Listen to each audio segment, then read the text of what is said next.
आंबेगाव शिरूर विधानसभा मतदारसंघामध्ये आता सभांचा धडाका चालू झाला आहे आणि या सभांमध्ये अनेक ठिकाणी गर्दी दिसत आहे, परंतु या गर्दीचं रूपांतर मतदानात होणार का हे पाहणं देखील आता महत्त्वाचं ठरणार आहे। म्हाळसाकांत हा विषय सगळ्यात जास्त चर्चेला जात आहे, त्याविषयी आपण नेमकं जाणून घेऊयात की नेमका काय आहे हा विषय म्हाळसाकांचा।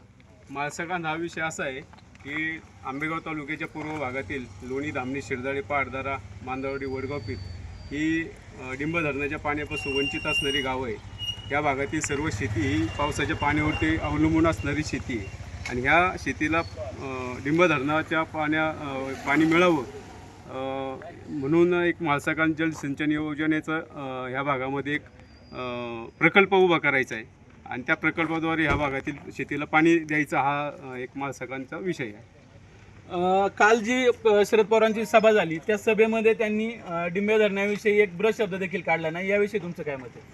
काल ते निकम साहेबांनी काल भाषणामध्ये उल्लेख केला की म्हाळसा बोगद्याविषयी पवारसाहेब बोलतील, परंतु पवारसाहेब या विषयावरती एक शब्दसुद्धा बोलले नाही। याचाच अर्थ पवारसाहेबांची यासाठी मुख्य संमती आहे असं माझं वैयक्तिक मत आहे आणि पवारसाहेबांना त्यांच्या नातवाचा हट्ट पूर्ण करायचा आहे यासाठी पवारसाहेबांनी काल मुख्य संमती दिलेली आहे। आणि याच्यातच साहेबांनी पवारसाहेब फक्त जाताना बोलले की वळसे पाटलांना पाडा, पण ह्याच्यातसुद्धा पवारसाहेबांचा हेतू आहे की वळसे पाटलांना निवडून आणा हा संदेश पवारसाहेबांनी काल पूर्ण जनतेला दिला आहे। त्याच्यामुळे वळसे पाटील साहेब हे 100% 70 ते 80,000 मतांनी निवडून येणार, याच्यात कुणाच्या मनात काही शंका नाही। सध्या तालुक्यामध्ये अशी चर्चा आहे की कर्जत जामखेडवरून मोठ्या प्रमाणात वळसे पाटील यांना पराभूत करण्यासाठी रसद पुरवली जाते, याविषयी तुमचं काय मत आहे? 100% बरोबर आहे। सोशल मीडियाची टीम जवळजवळ 25 ते 30 जणांची इथं आंबेगाव तालुक्यात आलेली आहे। ती टीम वळसे पाटील साहेबांना पाडण्यासाठी, त्यांचा अपप्रचार करण्यासाठी ती टीम पूर्णपणे काम करत आहे। इथून पुढे आता काही कमी दिवस राहिले आहेत, आर्थिक रसद त्यांच्याद्वारे या ठिकाणी देण्यात येईल का, याविषयी तुम्हाला काय वाटतं? येऊ शकते, कारण त्यांना शेवटी बोगदा हा करायचा आहे आणि त्यांना आंबेगावच्या तोंडातला घास पळून न्यायचा आहे, त्याच्यामुळे 100% हे करणार। आंबेगाव तालुक्यातील जे पाण्याचे प्रश्न प्रलंबित आहेत ते कोण मार्गी लावू शकतं? आंबेगाव तालुक्यातील पाण्याचे प्रश्न सध्याचे आमदार जे आहेत आपले दिलीपरावजी वळसे पाटील त्यांच्या माध्यमातूनच आपल्याला कामं पूर्ण होऊ शकतील। आत्ता जे विरोधक आहेत निकम साहेब, त्यांना जरी तुम्ही आमदार केलं तरी मला वाटत नाही की त्यांचं वजन वरती महाराष्ट्र शासनाच्या दरबारी एवढं वजन असेल की बाबा ते कामं आणू शकतील किंवा विविध प्रकारच्या कामांच्या माध्यमातून निधी आपल्या तालुक्याला मिळू शकेल। आता आमच्या इकडे लोणी, धामणी, मांदळवाडी, वडगाव पीठ, सावळवणा या ठिकाणी म्हाळसाकांत योजनेचा सगळ्यात मोठा प्रश्न आहे।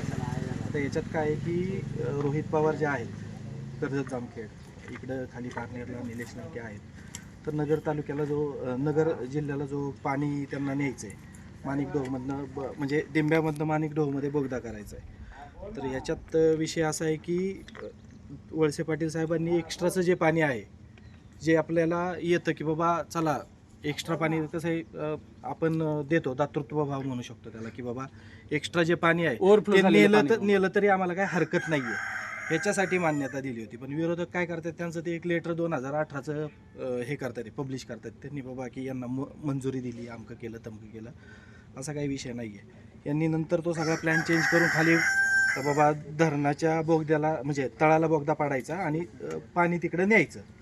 आता तुम्हाला सांगतो की बाबा हा जर बोगदा झाला तर म्हाळसाकांत योजना किंवा आपली कळमोडी किंवा अजून 1-2 योजना आहेत ज्या डिंब्याच्या ह्याच्यावर अवलंबून आहे, म्हणजे तो कुकडी प्रकल्पामध्ये सगळ्याच्या समाविष्ट झालेल्या आहेत। जर तुमचं पाणी तुम्ही तिकडं जर कर्जत जामखेडला दिलं तर ह्या योजना पूर्ण होऊ शकत नाही। त्याचं कारण असं आहे की तुमच्याकडे जर पाणी साठा शिल्लक राहिला नाही तर आत्ता आपल्या ह्याच्यासाठी म्हाळसाकांसाठी 0.66 TMC पाणी लागतं आहे आपल्याला, ते तुम्हाला मिळणारच नाही आहे। आणि सेम आता त्या गोष्टी म्हणाल तर उद्धव ठाकरेंनी काल परवाच्या भाषणामध्ये हे केलं की बाबा कुकडी प्रकल्प तुम्हाला पाहिजे की नको, ह्या भाषेत ते बोलत आहेत। निलेश लंके काय म्हणतात, बाबा ज्यांची अडचण आहे ह्या बोगद्याला किंवा ह्या बाकीच्याला तेच आता आपल्याबरोबर नाही आहेत, म्हणजे आपला प्रश्न सुटलेला आहे, म्हणजे तुम्हाला त्या 4 आमदारांच्या बदल्यामध्ये एका मंत्र्याचा बळी द्यायचा आहे। तर ही अशी सगळी परिस्थिती आहे त्याच्यामुळे। आणि आता आपले आमदार जर समजा निकम साहेब झाले, त्यांची मुख्य संमतीच असणार आहे ह्या गोष्टींना, त्याच्यासाठी त्यांनी ती कटपुतली बसवलेली आहे तिथं की बाबा हा आमदार करायचा, ह्याच्याकडनं साहेब घ्यायच्या आणि यांना पाणी देऊन टाकायचं. आंबेगावकरांनी काय करायचं, मग बोंब मारत बसायची. एकंदरीतच या ठिकाणचे ग्रामस्थ म्हणतायत की जर डिंबा धरणाचं पाणी जर गेलं तर बोंब मारण्याशिवाय आपल्याकडे कोणताही पर्याय राहणार नाही. Doctor Atul Sable, zoom on news, Ambegaon.